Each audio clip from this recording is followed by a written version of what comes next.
नागपुर में एक सुखी परिवार रहता था, जिसमें 2 बेटे, 2 बहू और सास ससुर रहते थे। शीला की 2 बहुएं थी, रुचि और काजल। शीला अपनी दोनों बहुओं से बहुत प्यार करती थी। रुचि दिखने में बहुत सुंदर थी और काजल का रंग थोड़ा सा सांवला था। सासू माँ तो काजल से खुश थी, लेकिन काजल का पति अमित उससे खुश नहीं था। वह उसे दिन भर ताने मारते रहता था।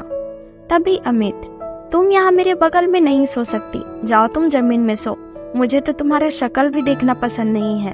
पता नहीं किसके पल्ले पड़ गया मैं, अब सारी उम्र पछताने के अलावा कुछ बचा ही नहीं। अमित काजल को बहुत खरी खोटी सुनाता है। काजल के मुंह से एक शब्द नहीं निकले। वह बाहर चली गई सोने और हॉल में सो गई। कुछ ही पल में सुबह हो गई। तभी काजल की सासू माँ पूजा करने के लिए हॉल में आई। अपनी बहू काजल को ऐसे जमीन में लेटे हुए देखकर उन्हें बहुत ही आश्चर्य हुआ। बहू काजल, यहाँ जमीन में क्यों सोई हो? काजल नींद से जागती है और वह कुछ कहती उससे पहले वहाँ अमित आता है। काजल अमित को देखकर कुछ नहीं कहती। तभी उसकी सास सारी बात समझ जाती है। तो तूने रात को बहू से लड़ाई किया? तुम्हारी हिम्मत कैसे हुई बहू को कमरे से बाहर निकालने की? आज तुम बाहर ठंड में बिना रजाई के सोकर दिखाना। बहुत चर्बी पड़ गई है ना, तुझमें एक बार में सारा चर्बी उतार दूंगी तेरा। अमित को काजल के सामने अपनी माँ से डांट खाना पसंद नहीं आता है और वह कुछ नहीं कहता, चुपचाप चले जाता है। छोटी बहू, जरा इधर आओ। जी माँ जी, क्या हुआ बताइए। आज का सारा काम तुम कर लेना। काजल बहू की तबीयत ठीक नहीं है तो वह आराम करेगी, आज तुम संभाल लेना। जी माँ जी, मैं संभाल लूंगी। रुचि किचन में चली जाती है। काजल बहू, जाओ तुम बिस्तर में थोड़ा आराम कर लो। रात भर ऐसे जमीन में सोई हो, पता नहीं ठीक से सो भी पाई हो कि नहीं। शुक्रिया माँ जी, आप जैसी सासू माँ हर लड़की को मिलनी चाहिए। सच में बिल्कुल माँ जैसा प्यार देती हो आप। अब बस भी कर, जा आप सो जा। काजल अपने कमरे में चली जाती है। तभी रुचि, इस जेठानी के रोज के झगड़े की वजह से मुझे अकेले काम करना पड़ता है। जेठ जी का भी मन कहाँ लगेगा इस पे, रंग ही उतना बकवास है इसका। और एक मेरे पति पे भी मेरा मन नहीं लगता है। जेठ जी कितने हैंडसम है। काश मेरी शादी जेठ जी से होती और उस सांवली की शादी मेरे पति सांवले से हो जाती तो कितना अच्छा रहता। सब उल्टा हो गया। रुचि बहू, किससे बात कर रही हो? चाय आज पिलाओगी कि नहीं? जी माँ जी, अभी लाई। रुचि चाय लेकर आती है। माँ जी, वो आपसे कुछ बात करनी थी मुझे। हाँ, बात तो मुझे भी करनी थी तुमसे, पहले तुम बताओ क्या बात है, फिर मैं बताती हूँ। नहीं नहीं, पहले आप ही बताइए, फिर मैं बताती हूँ। ठीक है फिर। तो तुम्हारी और रोहित की बात आगे बढ़ी कि नहीं? मुझे पोता या पोती कब तक देखने को मिलेगा? तभी रुचि कहती है, माँ जी, ये बात आप अपने बेटे से ही कहिए ना, उनको मेरे लिए फुर्सत ही कहाँ है। दिन भर तो काम में ही व्यस्त रहते हैं। उसी वक्त रोहित आता है। क्या बात है, आज सास बहू की क्या बातें चल रही हैं? आ गया तू, तेरे ही बारे में बात हो रही थी कि तू मुझे पोता या पोती का सुख कब तक दे रहा है। तभी रुचि, माँ जी आप लोग बात करिए, मैं बाद में आती हूँ। रुचि शर्मा कर वहाँ से चली जाती है। अरे अब तुम कहाँ जा रही हो? इसमें शर्माने वाली क्या बात है? उतने में, माँ मैं भी आता हूँ थोड़ी देर में, काफी थक गया हूँ। अब तू कहाँ जा रहा है? आजकल के बच्चे भी ना पता नहीं क्यों शर्माते हैं इन सब बातों पे। आखिर पेरेंट्स तो मैं भी हूँ, बस उनको भी पढ़ने के लिए अप्रोच कर रही हूँ, और क्या। रुचि सुनो, मैं कुछ काम के सिलसिले से दुबई जा रहा हूँ, मुझे वहाँ से आने में 1 महीने लग जाएगा। तभी रुचि कहती है, बाप रे बाप, 1 महीना? मैं अकेले क्या करूँगी 1 महीना तक? प्लीज बात को समझो, मुझे जाना बहुत जरूरी है। पूरी कंपनी मेरे ऊपर टिकी हुई है, अगर मैं नहीं गया तो करोड़ों का नुकसान हो जाएगा। तभी रुचि कहती है, ठीक है फिर चले जाना आप, 1 महीने की तो बात है, मैं रह लूंगी। ये हुई ना बात पत्नी वाली। मैं तुम्हें कॉल करते रहूंगा, तुम चिंता मत करना, मैं जल्दी आ जाऊंगा। दूसरे दिन रोहित दुबई के लिए निकल जाता है। तभी रुचि, मुझे कोई फर्क नहीं पड़ता आप मेरे से दूर होते हो तो, वैसे भी आप पर कभी वैसा मेरा दिल आया ही नहीं। बात तो जेठ जी में है, क्या दिखते हैं, बिल्कुल हीरो जैसे। एक दिन की बात है। काजल कहाँ हो, जरा 1 गिलास पानी लेकर आओ तो। रुचि पानी लेकर अपने जेठ के कमरे में जाती है। रुचि तुम पानी लाई हो, काजल कहाँ है? जेठ जी वो मंदिर गई है मम्मी जी के साथ, थोड़ा टाइम लगेगा आने में उनको। आपको क्या चाहिए मुझे बता सकते हैं, मैं ले आऊंगी। मुझे तो वैसे अभी कुछ नहीं चाहिए। रोहित नहीं दिखता आजकल, कहाँ गया है? वो बिजनेस ट्रिप के सिलसिले में दुबई गए हुए हैं 1 महीना के लिए। अच्छा ये बात है, ठीक है अब तुम जाओ, मुझे कुछ चाहिए होगा तो आवाज लगा दूंगा तुम्हें। रुचि वहाँ से चली जाती है। तभी अमित कहता है, आज रुचि को इतने पास से पहली बार देखा हूँ, क्या दिखती है, हीरोइन से कम नहीं है।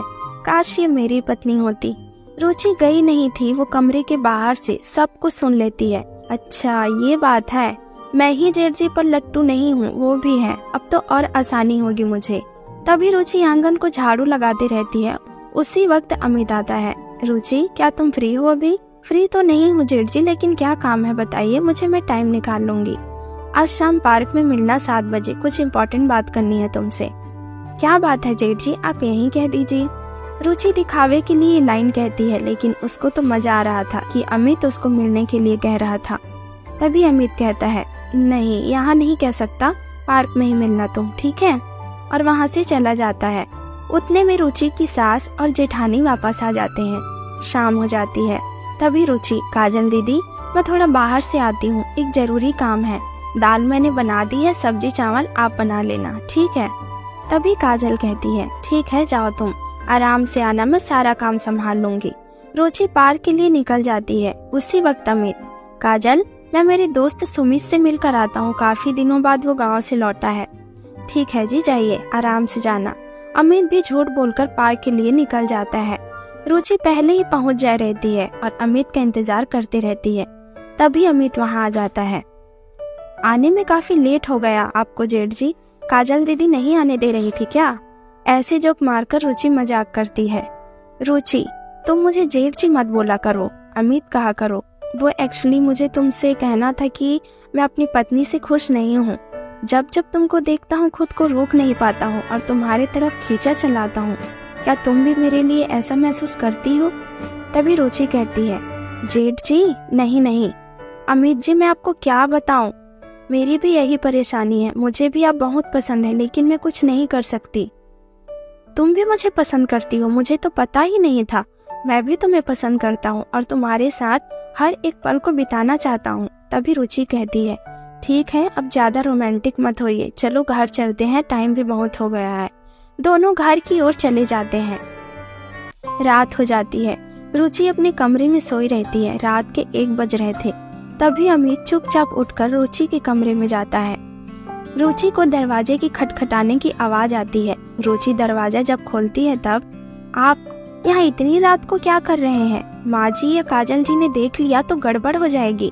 तभी अमित कहता है, पहले तुम अंदर तो आने दो, फिर बात करते हैं।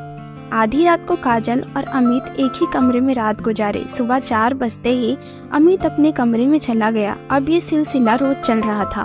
एक दिन काजल की अचानक नींद खुल जाती है। वह अमित को कमरे में न देखकर घबरा जाती है और वह हॉल की ओर चली जाती है। तभी रुचि के कमरे से आदमी का आवाज आता है। तभी काजल, रुचि के कमरे से किसकी आवाज आ रही है? देवर जी तो दुबई गए हुए हैं, तो आखिर ये आवाज किसकी आ रही है? काजल जाकर देखती है तो उसके पैरों तले जमीन खिसक जाती है। उसने अपने पति को दूसरी औरत के साथ देखा। वह घबराकर अपने कमरे में गई और चुपचाप लेट गई। करीब 4 बजे अमित फिर अपने कमरे में आया और सो गया। काजल सोने का बहाना कर रही थी, लेकिन वह रात भर नहीं सोई थी। उसको बहुत बुरा लगा और वह दोनों की सच्चाई सामने के लिए सोच रही थी।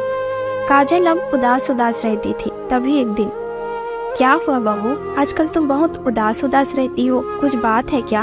अगर तुम्हें कोई बात सता रही है तो तुम किसी को बोल नहीं पा रही हो, तो कुछ ऐसा करो कि तुमको भी राहत मिल जाए और हमें भी सब कुछ पता चल जाए। ऐसे घुट घुट के सहने से कुछ नहीं होता बहू।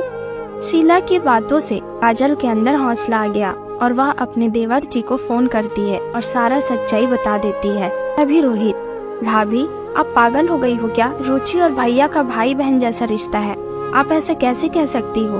तभी काजल, देवर जी आपको यकीन नहीं है तो आज आप रुचि को बिना बताए घर आइए, असलियत आपको दिखा दूंगी। ठीक है, मैं आज ही शाम तक घर पहुंचता हूं, लेकिन आप शाम को घर मत आना, कहीं होटल में ठहर जाना। आप रात 2 बजे घर आना। रात हो जाती है और रोज की तरह आज भी अमित रुचि के कमरे में जाता है। जैसे ही वो कमरे में जाता है, काजल, शीला और रोहित को रुचि के कमरे के बाहर लेकर जाती है और दरवाजे के पास से सब कुछ सुनते रहते हैं। तभी रुचि, अमित जी कब तक हम ऐसे छुप छुप कर मिलते रहेंगे, मुझे आपके साथ हर रात गुजारना है। तभी अमित, मुझे भी रुचि, लेकिन जब तक ऐसा चलता है ऐसे ही करते हैं। रोहित को उन लोग का बात सहन नहीं होता और वह दरवाजा पीटने लगता है। रुचि, दरवाजा खोलो, अब तुम्हारा खेल खत्म। ये तो रोहित की आवाज है ना अमित जी? क्या उनको सब पता चल गया? अब मैं क्या करूं? अमित और रुचि बहुत घबरा जाते हैं। रुचि दरवाजा खोलती है तब पूरा परिवार सामने खड़ा रहता है। तब शीला, बेशर्म, तुम दोनों को जरा भी शर्म नहीं आई ऐसा करते हुए? और दोनों को घर से निकाल दिया जाता है। तो दोस्तों, इस कहानी से हमें यह सीख मिलती है कि अगर सोच आपकी शुद्ध हो, जैसे कि काला गोरा मोटा पतला, ऐसा सोच आप किसी के लिए नहीं सोचोगे तो आपका पार्टनर जैसा भी हो, आप सिर्फ उसी से प्यार करोगे। अगर आप खूबसूरती देखकर प्यार करते हो तो कभी आप एक इंसान से प्यार नहीं कर पाओगे।